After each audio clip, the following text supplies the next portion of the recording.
Donc voilà, un monde où tout est possible pour les femmes, c'est peut-être un monde plus doux. C'est même franchement misogyne, hein.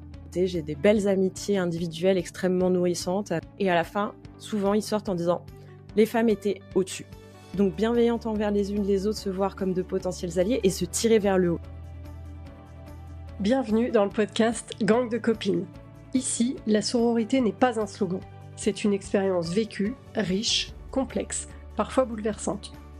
Tu vas entendre mes discussions, profondes ou légères, avec des femmes qui partagent leur histoire, leur expertise et leur combat.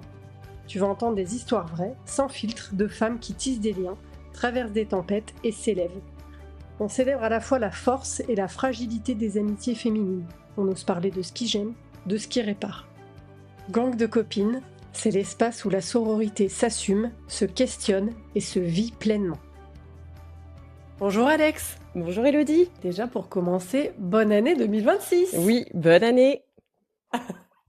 Alors Alex, tu vis à Rennes et tu es humoriste. C'est ça. Avec ton propre spectacle et tu organises aussi des plateaux d'humour. Ouais. Déjà, j'ai envie de savoir ce qui t'a amené dans cette voie.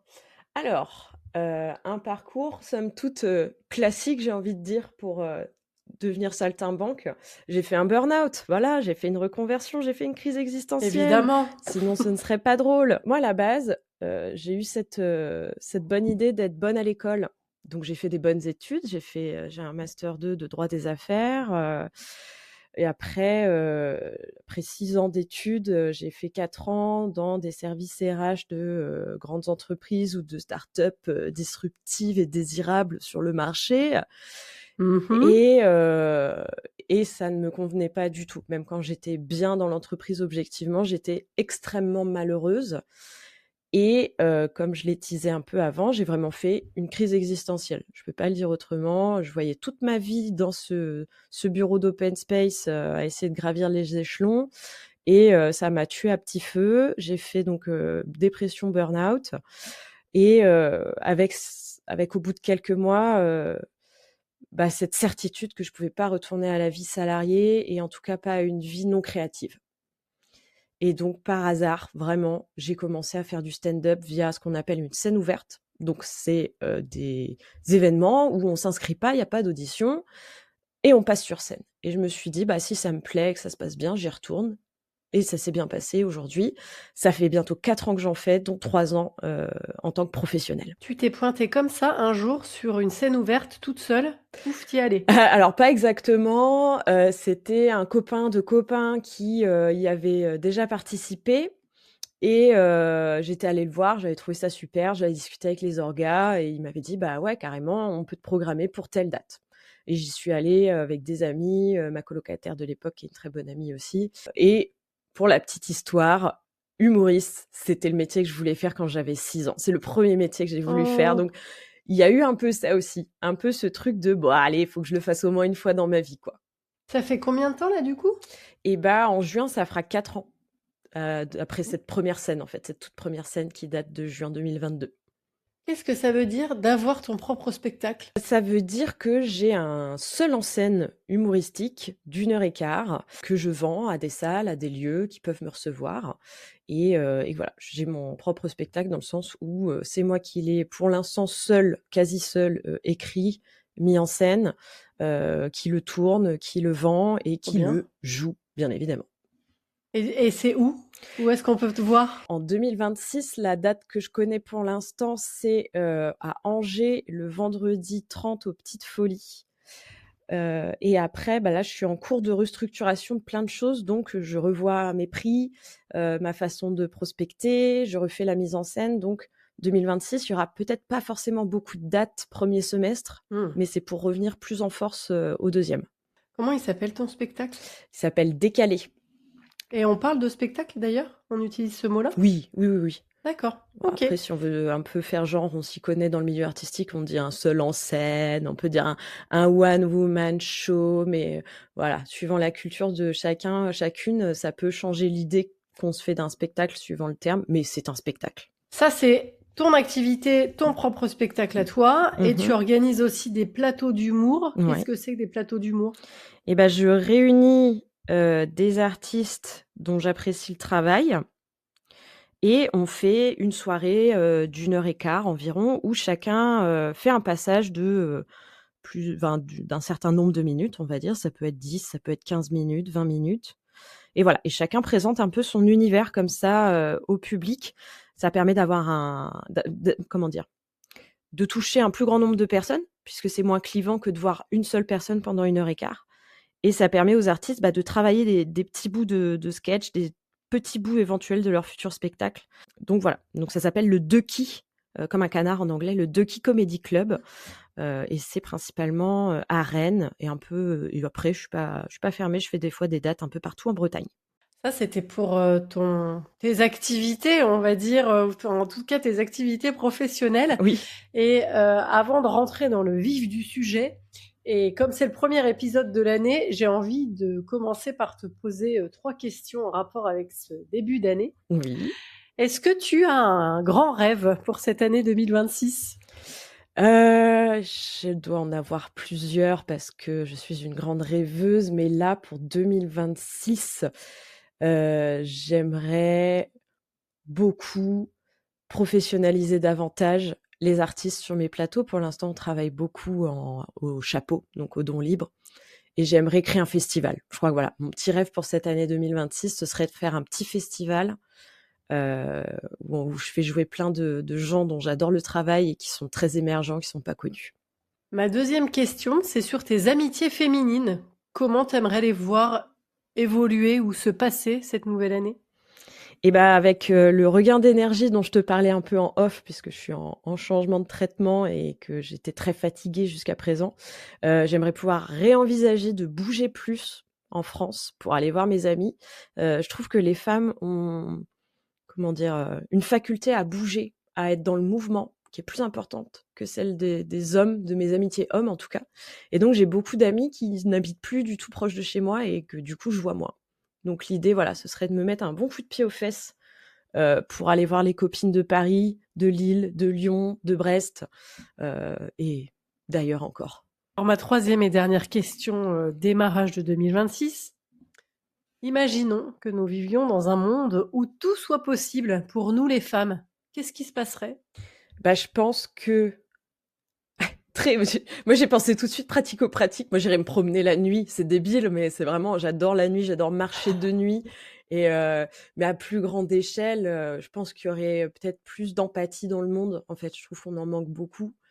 Et moi, des fois, je suis je suis un petit peu misandre, hein, la misandrie est militante, mais quand je vois à échelle quotidienne le handicap des hommes dans leur empathie relationnelle, dans des prises de décision domestiques, quotidiennes, que ça repose énormément sur les femmes. Mais par contre, ils vont diriger toutes les entreprises du CAC 40 et les pays partout à travers le monde sont dirigés par des hommes. Je me dis que si on avait plus de femmes, franchement, ce serait très différent. Ce serait sans doute plus humain, plus lent aussi, et peut-être un peu moins centré sur l'argent. Donc voilà, un monde où tout est possible pour les femmes, c'est peut-être un monde plus doux. Alors je vais enchaîner avec ma traditionnelle question. C'est quoi pour toi la sororité? Pour moi, la sororité, c'est de voir maintenant, ça n'a pas toujours été forcément le cas, dans les autres femmes, des personnes qui sont de mon côté, entre guillemets, des potentiels alliés. Tout le monde ne le sera pas forcément, toutes les femmes ne le sont pas forcément, mais de partir maintenant avec cet a priori positif sur une femme en face de moi. Et pas forcément, comment dire, je suis en train de déconstruire ma misogynie intérieure. Donc voilà, c'est de voir les femmes avec un prisme positif au quotidien et dans les médias et voilà, se mettre un peu à leur place aussi. Ce que j'entends, c'est que du coup, t'as pas toujours été très sorore. Non, je suis pas fière de ça et en même temps, je trouve que c'est important aussi d'en parler. Pendant longtemps, j'étais même franchement misogyne, hein, je pense, et j'étais un peu ce qu'on appelle une pick me, donc une femme qui va mettre en avant sa différence supposée par rapport aux autres femmes, à tout ce qui a une valeur féminine, pour se valoriser auprès des hommes. Donc moi, j'étais toujours la fille de la bande, j'étais toujours entourée de garçons, je disais que que je m'entendais mieux avec les garçons. Les filles, ça fait plein d'histoires et j'aime pas le maquillage et moi, j'aime bien les jeux vidéo, donc je suis trop différente. Et j'en suis revenue. Je pense que ça date peut-être du confinement. Post-confinement, j'ai rencontré des femmes qui m'ont beaucoup aidée à me déconstruire, à avoir une vision beaucoup plus féministe des relations, toutes relations, hein, avec tous les genres et dans toutes les couches sociales, on va dire. Et ça m'a fait du bien. Ça m'a vraiment libérée d'avoir cette bienveillance envers les autres femmes et de me dire, si moi je suis bienveillante envers les autres femmes, elles vont être bienveillantes envers moi. En fait, ça change toute la vision qu'on a de nos rapports entre nous, quoi. Comment tu décrirais ton cercle amical actuel? J'ai beaucoup de femmes, quand même, comme je disais, qui sont assez éloignées géographiquement. J'ai beaucoup d'amitiés individuelles. J'ai énormément de mal à garder des amitiés en groupe. Ça m'a encore joué des tours il y a à peine quelques mois parce que je suis très rigide sur beaucoup de notions, comment dire, de justice, on va dire. Enfin voilà, j'ai une forme de rigidité sur mes valeurs qui fait que dans les groupes, parfois, je suis un peu mouton noir. Et au bout d'un moment, ce manque de souplesse fait que je me sens plus alignée, en fait. Parce que dans un groupe, il y a beaucoup de choses qui circulent, il y a beaucoup de différences. Et au bout d'un moment, ça me met toujours en porte-à-faux. Ça s'est vérifié dans toute ma vie jusqu'à présent. Mais voilà, à côté, j'ai des belles amitiés individuelles extrêmement nourrissantes avec des femmes, avec des hommes aussi. Et voilà, et ces femmes me tirent vers le haut. C'était ça que je voulais dire. Je savais que j'avais loupé une idée sur qu'est-ce que c'est la sororité. C'est aussi donc bienveillante envers les unes les autres, se voir comme de potentiels alliés et se tirer vers le haut. Je trouve que la sororité aide les femmes à se tirer vers le haut les unes les autres. Tu viens de dire quelque chose d'intéressant par rapport aux amitiés en groupe. Tu as un exemple à donner sur ce qui matche pas pour toi dans une amitié de groupe? C'est un peu délicat, mais D'accord. non, je peux, Non. j'essaie juste de trouver mes Ok. mots parce que je veux pas me victimiser, me dire les autres me comprennent pas, je suis trop différente, hein, c'est toute leur faute. Mais voilà, généralement c'est quand il y a des conflits, c'est toujours quand il y a des problèmes de toute façon qu'on voit comment on s'entend vraiment avec les gens. Et je sais que moi je vais au conflit. S'il y a un problème, il faut l'adresser, il faut en parler, même limite, il faut s'engueuler. Peut-être il faut que ça sorte sous des formes qui sont pas forcément Ouais. très douces sur le moment, mais il faut pas que ça pourrisse. Et j'ai été beaucoup dans des groupes de personnes, j'ai l'impression que plus le groupe est grand et plus c'est vrai, qui vont beaucoup arrondir les angles, qui vont beaucoup attendre que ça passe, où il va y avoir une ou deux personnes un peu leaders qui vont s'en saisir, donner leur opinion, tout le monde va être d'accord et pas moufter. Et moi, c'est des choses qui me conviennent pas. Dans un groupe récemment qui mêlait amitié et travail et stand-up, il y a quand même eu, et j'étais la lanceuse d'alerte, une agression sexuelle.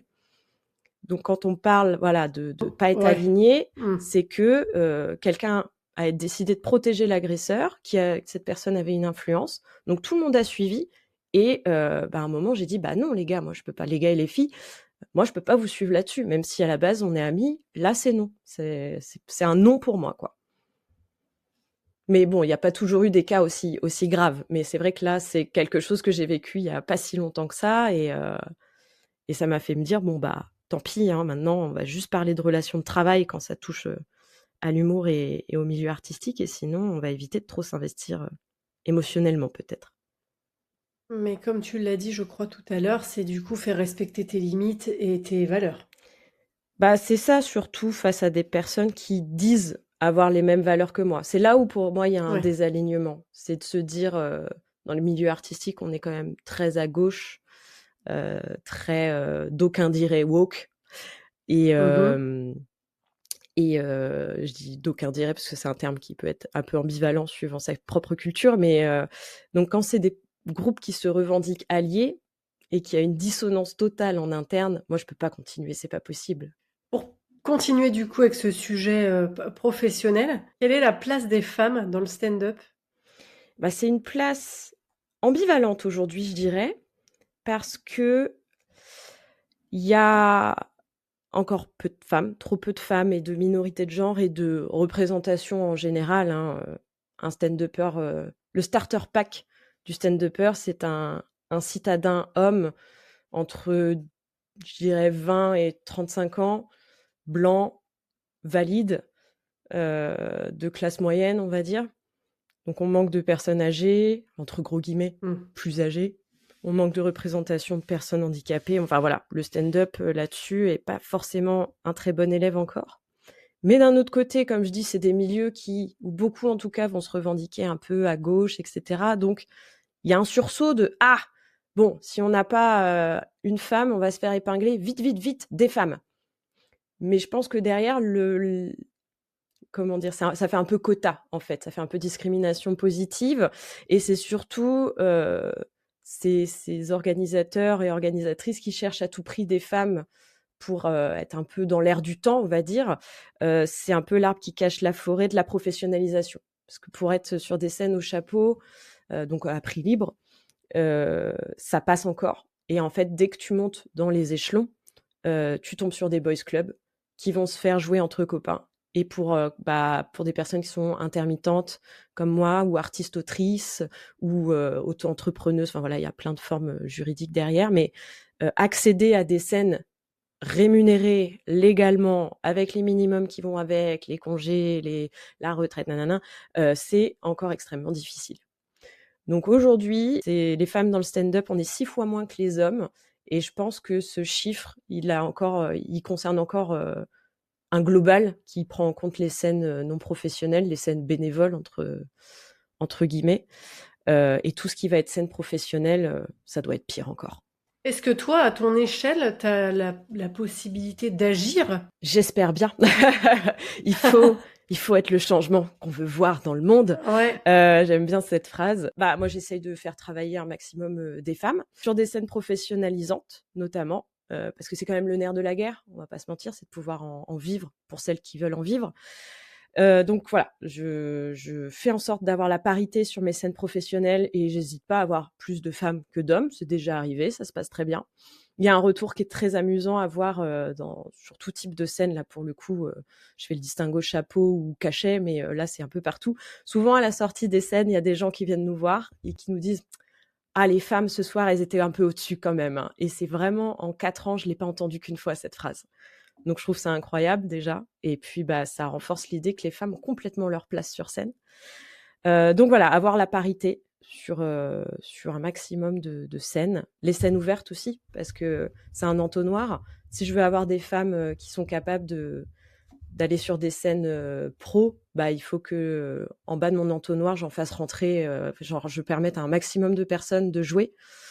Donc, en bas de l'entonnoir, je mets des scènes ouvertes pour permettre à plein de gens de monter sur scène, d'avoir l'opportunité que moi j'ai eue finalement, redistribuer un peu la chance. Et puis, dès que j'entends parler d'opportunités, qu'on me demande des conseils, ça arrive souvent, ça, que des organisateurs ou organisatrices me demandent « T'as pas une personne à me recommander ?» J'essaye de recommander un maximum des femmes, pas que, bien sûr, parce que j'essaye aussi de recommander juste des gens dont j'aime les univers et qui ont besoin de visibilité parce que ce qu'ils font, c'est super. Mais voilà, il y a toujours un petit woman first, quand je peux. Tu viens d'évoquer les retours des spectateurs qui disaient « Ah, ce soir, les femmes, elles ont été au-dessus ». Ça veut dire quoi ?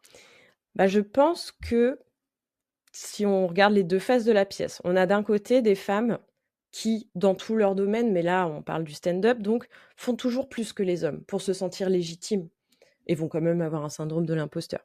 Donc j'ai très rarement vu des femmes venir sur scène pas préparées, avoir des trous de mémoire, avoir des textes pas très intéressants, et quand il y a trous de mémoire, etc., se rattraper avec un brio et une connexion avec le public qui est très différente de celle que les hommes peuvent mettre en place. Par contre, j'ai vu beaucoup d'hommes arriver, des fois dire « Ah j'ai rien écrit, je vais juste faire de l'impro », avoir des trous monstrueux sur scène plusieurs fois par passage, etc. Et je pense que ce besoin de légitimité fait qu'elles arrivent mieux armées, mieux préparées, un peu plus scolaires même peut-être dans l'approche, mais toujours est-il que ça fait plus propre, même quand on parle de personnes qui sont quasiment jamais passées sur scène. Et d'un autre côté, on a l'autre face de la pièce, le public, qui reçoit tout ce travail, qui voit aussi des profils différents. Je pense que c'est très rafraîchissant quand on est habitué à avoir des line-up, donc des listes d'humoristes qui passent sur scène, de 6 hommes qui vont tous parler de leur dernière relation hétéro, de leur dernier date Tinder, faire des interactions publiques un peu agressives, d'avoir des femmes qui arrivent et qui parlent d'autres sujets, qui sont souvent plus engagés aussi, je trouve. Et donc faire de l'humour avec des propos derrière, c'est plus difficile. Donc tout ce travail, il est accueilli par le public, il est ressenti, il est digéré, et à la fin, souvent, ils sortent en disant « Les femmes étaient au-dessus. Les hommes étaient bons, c'était drôle, mais les femmes nous ont plus marqués. » Et vraiment, je l'entends très régulièrement. Encore hier soir, voilà, pour être complètement honnête. Okay. Je sors. Enfin, c'était hier, du coup. Mais il y a moins de 24 heures, j'organisais un comédie club. On était 5, on avait 2 femmes. Il y a une femme du public qui est venue dire « Vous avez été mes 2 préférés quand même, hein, faut que je le dise. » C'est ça qu'on veut. Mais oui. Tout à l'heure, tu as parlé de la difficulté à accéder à la professionnalisation. Donc ça, déjà, c'est un premier frein que rencontrent les femmes. Ouais. Et j'imagine que sur scène aussi, doit y avoir peut-être pas mal de sexisme qui est ressenti aussi. Ça arrive, ça? Ouais. Il y a, pareil, encore une fois, c'est 2 faces. Il y a le côté backstage, on va dire, entre artistes, où quand tu es la seule nana, parfois, d'un line-up de 6 personnes, et puis il y a 1 ou 2 copains qui sont là en coulisses aussi, tu te retrouves avec 5, 6, 7 mecs qui parfois te paternalisent ou juste te calculent pas. Et parfois, même en étant un peu plus, je me suis retrouvée avec 10 personnes en coulisses, on était 2 ou 3 femmes. C'était un boys club, et puis tu sens juste que t'es pas concerné, quoi, que on va pas te parler. Ouais. En plus, j'ai remarqué que ceux qui parlent le plus en coulisses sont généralement pas ceux qui réussissent le mieux sur scène, donc ça, c'est aussi extrêmement amusant de voir ça. Puis tu passes sur scène, tu fais un carton, parce que c'est souvent ce qui m'est arrivé. Je me lance des fleurs un peu, mais T'as bien raison. quand je pense à ces exemples-là, en plus c'est toujours dans la même ville, mais bref, je fais un carton. Vraiment super. J'ai du mal à faire mes blagues parce que le public m'applaudit trop. Voilà, je dis les termes. Et tu reviens en coulisses, et personne te félicite. Alors qu'entre eux, ils se sont tous félicités avant. Et vraiment juste mettre un petit signe de tête pour dire « Ouais, c'est cool, t'as été joué. Ouais, j'ai juste plus cartonné que vous, les gars, en fait. » C'est dur, hein. C'est dur d'accepter ça.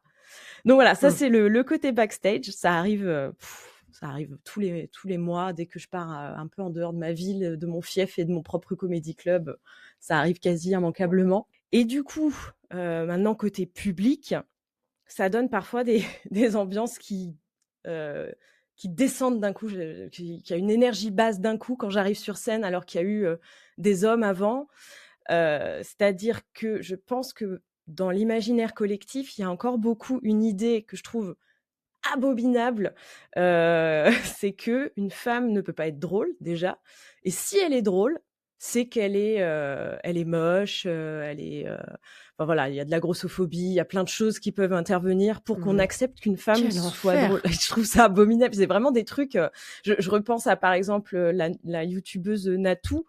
C'était il y a des années que je regardais cette vidéo où elle disait qu'elle a des commentaires régulièrement où on lui dit « t'es drôle pour une fille ». Et moi, je l'ai vu, même une fois, je démarchais un lieu où je venais de jouer pour la journée du droit des femmes. Je commençais un peu à roder mon spectacle, à chercher des lieux pour voilà, jouer. Et je leur dis ça, je leur dis, je discute avec le patron, je dis, j'aime beaucoup ta salle, elle est très chouette, vous avez la lumière, le son, machin. J'ai mon spectacle, ça vous dit qu'on voit ensemble pour le programmer, et vraiment les yeux dans les yeux. Le jour d'un comédie club 100% féminin, il me dit « Ah tu m'aurais dit ça il y a 2 mois, j'aurais dit non parce que je trouvais que les femmes étaient pas drôles. » J'étais là « What ?» Donc voilà, donc je pense que pour beaucoup de gens, il y a encore cette idée que l'humour est un domaine pour les hommes. Et c'est très inconscient, c'est très, très glissant, très en dessous de la ligne de flottaison des pensées, tu vois. Et donc, quand j'arrive sur scène parfois, pour me décrire très succinctement aux auditrices et aux auditeurs, je suis une femme blanche valide, j'ai la trentaine, je suis normale en termes de morphologie, je suis mince, normale, entre gros guillemets. Qu'est-ce que la normalité ? Vous avez 3 heures. Mais voilà, et dans l'idée, je dis pas que je suis une beauté, mais je corresponds aux normes de beauté occidentale, voilà, sans dire que je suis une mannequin. Et en fait, comme pour beaucoup inconsciemment, le rire, le fait d'être drôle, c'est pas pour les femmes, enfin c'est pour des femmes moches, grosses, nanana, enfin ce qu'on s'est dit qui est affreux, je n'aime pas reformuler, mais voilà, faut mettre le décorum. Ouais. Et je sens quand j'arrive, et ça se joue vraiment à la seconde où j'arrive sur scène. et je sens vraiment que d'un coup, le public est pas avec moi. Qu'il était avec l'homme juste avant, qu'il sera avec l'homme juste après. Mais moi, il va me juger. C'est très différent d'être dans de recevoir juste les blagues. C'est que là, c'est comme si on était au même niveau et qu'ils avaient le droit de se dire ah, c'est pas terrible là les blagues et tout. Alors que pour les autres, ils étaient juste dans la réception de ce qu'ils disaient en se disant cette personne a une expertise dans ce qu'elle fait sur scène. Je sais pas si c'est clair ce que je raconte, mais si. et ça arrive heureusement assez peu souvent. En fait, du coup, ça me fait me questionner sur le rapport que j'ai à l'humour et à ce qui me fait rire dans la vie. Mmh. Mais en fait, autour de moi, je ris 2000 fois plus avec des femmes qu'avec des hommes. Alors peut-être parce que j'ai un entourage qui est quand même très largement féminin, Mmh. mais de manière générale, les mecs et leurs blagues me font pas trop rire, tu vois. Ouais. Quand on déconne entre nous, et du coup, mais je débarque parce que jamais de ma vie je me serais dit ah ouais, dans l'inconscient collectif, on trouve que les femmes elles sont pas marrantes. Bah ouais, mais on vit dans des bulles un peu, nous, je pense, enfin, je t'inclus, Oui, mais ouais, je me ouais, ouais. permets. Non, mais voilà, moi aussi, je suis très entourée de personnes qui n'ont aucun problème avec le fait que les femmes soient drôles. Mais le stand-up me fait aller vers des gens qui sont très différents de moi. Et il y a un principe que j'aime beaucoup, c'est que c'est jamais de la faute du public. Il y a toujours moyen de les amener à soi. Mais c'est vrai Ouais. que ce moment-là où je sens que le public n'est pas avec moi du simple fait que j'existe, en fait, dans ce Ouais. corps de femme normalement attirante. J'aime pas, encore une fois, qu'est-ce que la normalité, mais là, j'ai pas le vocabulaire pour dire autrement. Ouais, je Mais comprends, ouais. du coup, moi, j'ai beaucoup lu sur le sujet aussi parce que j'aime beaucoup tout ce qui touche à la neuroatypie, etc. Et donc, j'ai un peu lu sur l'intelligence, les femmes intelligentes, etc. Et en fait, l'humour est un vecteur d'intelligence et l'intelligence est une valeur qui est prêtée au masculin. Encore une fois, dans un système patriarcal, etc. Je dis pas que votre boulangère ou votre voisine est forcément comme ça, mais c'est des choses qui sont infusées dans la société depuis très très très longtemps. Et donc, il y a ce sous-texte de « les femmes ne sont pas drôles ». Ou si on peut accepter qu'elles soient drôles, c'est parce que elles ne correspondent pas aux normes physiques d'attractivité occidentale, quoi, on va dire. Beaucoup de mots de 3 syllabes pour dire « arrêtez de nous faire chier ». Il suffit d'avoir un cerveau et une capacité de parler. Et encore même pas, suffit juste de pouvoir aligner des mots d'une façon ou d'une autre pour être drôle. Voilà, ça n'a rien à voir Mmh. avec ce qu'on a dans notre slip. Et alors, je vais rebondir sur un truc que tu as dit il y a pas très longtemps là, c'est, tu as lu à ce sujet? Tu as un livre à nous conseiller? Alors, pas au sujet de l'humour particulièrement, mais moi, j'ai lu, alors comment s'appelle cette autrice déjà? J'ai lu La femme surdouée de Monique de Kermadec. Moi, je suis diag, alors j'aime pas le terme diagnostiqué parce que ce n'est pas une maladie, mais je suis diag HPI. Encore une fois, selon les cultures, les valeurs, le HPI, c'est une fable du capitalisme pour flatter les élites, nanana, c'est un système, blablabla, ou c'est un truc qui existe et quand on est diagnostiqué, ça peut faire du bien. Moi, je suis dans la deuxième Mmh. catégorie. Et j'ai lu ce livre. Déjà, j'ai eu l'impression que c'était un manuel, un mode d'emploi de moi. Et c'est vrai que c'est très intéressant de voir comment c'est une double peine pour les femmes d'être un tant soit peu intelligentes, sans même parler d'être surdouées, entre gros guillemets. Là, vous ne le voyez pas, mais je fais des guillemets avec mes doigts. Mais juste d'avoir une sensibilité un peu plus importante, une intelligence un peu développée, un peu de curiosité, tout de suite, ça peut beaucoup plomber dans beaucoup d'aspects de la vie, et notamment l'humour, comme je disais, c'est une forme d'intelligence. Ouais. Pour reboucler, est-ce qu'il y a une rencontre qui t'a montré à quel point la sororité elle était importante dans ce milieu? Et une seule, ce serait trop réducteur. Il y a plein de femmes qui sont absolument incroyables dans ce milieu, qui font Mmh. des choses géniales, qui vraiment se donnent du mal, et on sent que c'est vraiment c'est des démarches pures. Je parlais un petit peu d'une forme d'opportunisme précédemment, de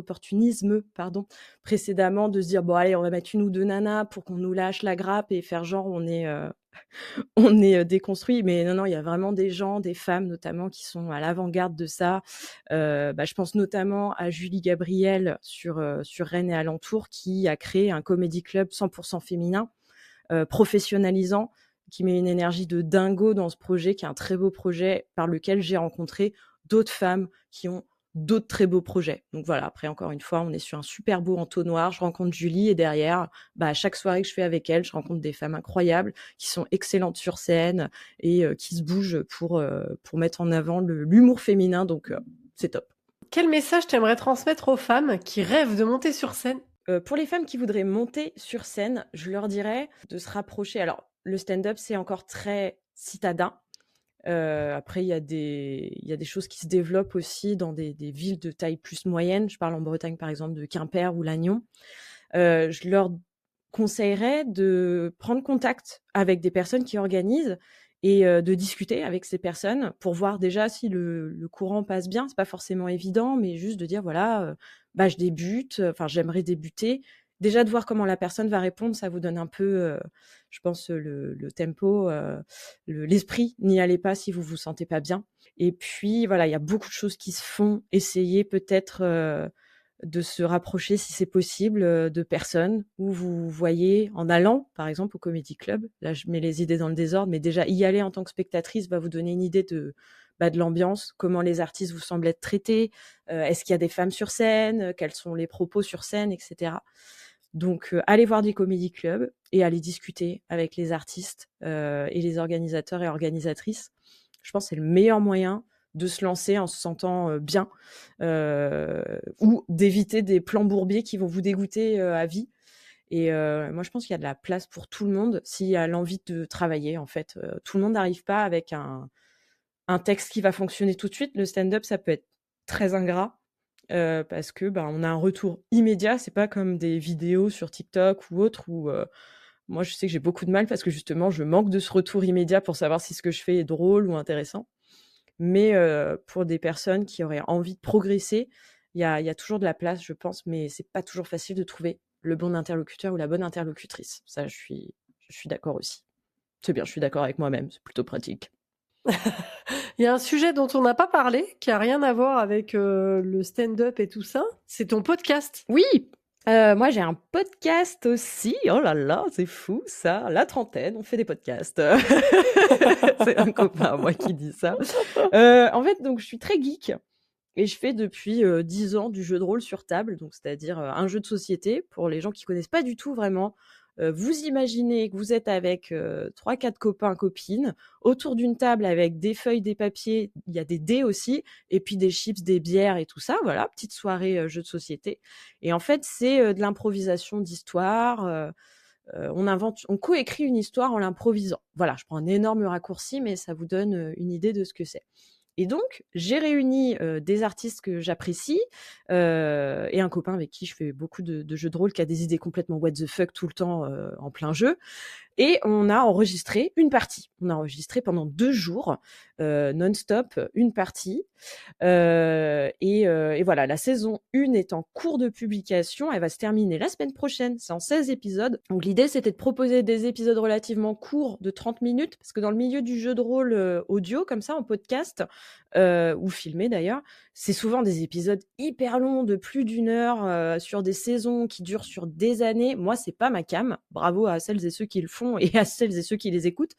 J'avais envie d'un truc un peu plus clé en main où tu te dis, je commence mi-septembre, ça termine mi-décembre, hop, j'ai un scénario et j'écoute ça sur le chemin pour aller au boulot, etc. Donc, podcast de jeu de rôle qui s'appelle Atelier Persona. Trop cool. Et quand on a préparé cet épisode, tu m'as dit que tu étais très geek, voire même très nerd, et que tu amenais ta vision féminine, voire féministe dans ce milieu, c'est-à-dire? J'essaye en tout cas, le milieu geek. Alors geek, c'est un terme qui est utilisé un peu à tort et à travers aujourd'hui. Pour moi, être geek, c'est aimer les univers de fiction en général avec, une bonne, ça peut être aussi une bonne appétence à l'informatique et à la technologie à côté. Mais moi, je me concentre surtout sur tout ce qui va être jeu de rôle, livres, séries, BD, science-fiction, enfin tout ce qui concerne des mondes fictionnels. C'est une communauté qui est très polarisée.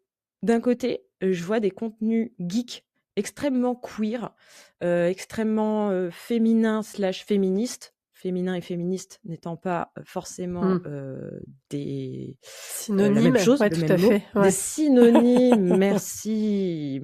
Et d'un autre côté, je vois des communautés, je peux voir des contenus extrêmement masculinistes, de rejet total des personnes queer, des personnes racisées. Je voyais par exemple récemment, je crois que c'est un compte Instagram qui s'appelle Adelphité, qui postait l'horreur que c'était dans la communauté cosplay, donc les gens qui se déguisent et incarnent des personnages de fiction, pour les personnes noires, par exemple afrodescendantes, qui veulent incarner un personnage qui est blanc, qui en plus souvent sont des cosplays absolument magnifiques, super bien faits, et ils s'en prennent plein la poire, et je trouve ça affreux. Donc c'est très polarisé. D'un côté, un monde hyper inclusif, et de l'autre, un endroit très très chasse gardée, d'une certaine masculinité toxique, on dira.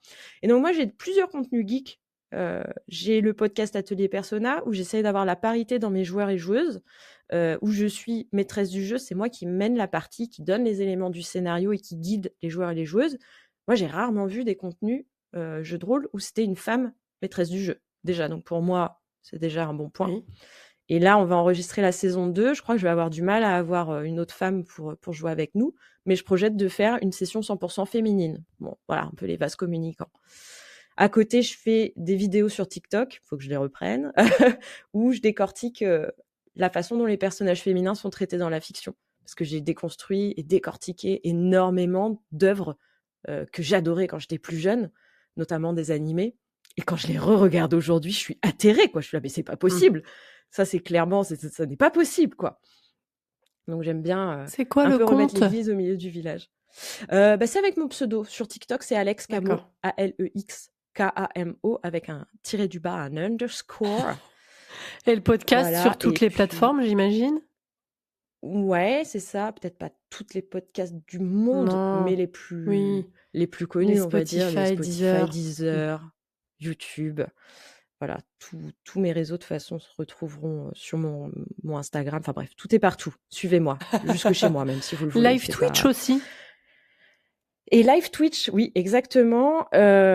Où là, c'est un peu balbutiant encore. J'ai pas énormément d'audience. Il n'y a pas de concept très défini, mais c'est vrai que ça transpire chez moi de toute façon. Il y a des sujets qui reviennent quand même énormément par eux-mêmes. Enfin voilà, malgré peu importe ce que je vais streamer, c'est la santé mentale et la place des femmes, soit dans notre vie réelle, soit dans les œuvres de fiction que je peux montrer dans les jeux vidéo, etc. Et là, je voudrais lancer un autre concept, c'est faire du réac. Donc, tu lances une émission et tu réagis à ce qui est dit dedans en direct avec les gens qui sont dans le chat. Et moi, je veux faire du react de vidéos de créatrices que j'adore. Donc là, j'ai contacté par exemple la Sabs, Sabine sur YouTube, qui fait des super vidéos pour décrypter le contenu réseaux sociaux et les dérives que ça engendre. J'adore ce qu'elle fait. Et elle m'a donné l'autorisation. Donc, avec plaisir pour parler des sujets qu'elle adresse, parce que c'est super ce qu'elle fait. Où est-ce qu'on peut retrouver du coup tous tes liens ? Sur Alex Camo-du-bas sur Insta, normalement, il y a un peu tout. En fouillant dans la bio, il y a mon lien Linktree avec tous mes projets, le Ducky Comedy Club, le podcast, la VOD de Twitch. Donc voilà, s'il y a un seul endroit où aller, c'est sur Instagram, Alex Camo, avec un K, tiré-du-bas, dans la bio, il y a toutes les infos. Eh ben, merci beaucoup, Alex. Top, merci à toi, c'était super. C'était l'épisode 64 du podcast Gang de copines. Merci de ton écoute. On a abordé tellement de sujets avec Alex, c'était vraiment un échange hyper riche et je suis vraiment contente d'avoir décortiqué avec elle l'univers du stand-up que je connaissais pas du tout. Et j'ai beaucoup aimé aussi la légèreté qu'elle met pour parler de sujets sérieux. J'en profite pour vous souhaiter une très belle année, puisque cet épisode est le tout premier de 2026. Et je l'ai annoncé sur Instagram il y a quelques jours, je vais réduire le rythme de publication de ce podcast, au moins jusque mars, pour passer à un épisode par mois, le premier lundi de chaque mois. J'ai besoin de ralentir un peu pour garder le niveau de qualité sur le montage, sur les posts Insta, pour laisser de la place à d'autres projets aussi, sachant que je me suis quand même pas mal cramée l'année dernière. Voilà. On se retrouve donc début février pour le prochain épisode et d'ici là, on discute sur Instagram. Le compte c'est Gang de copines podcast et pote, ça s'écrit toujours comme une pote. À bientôt.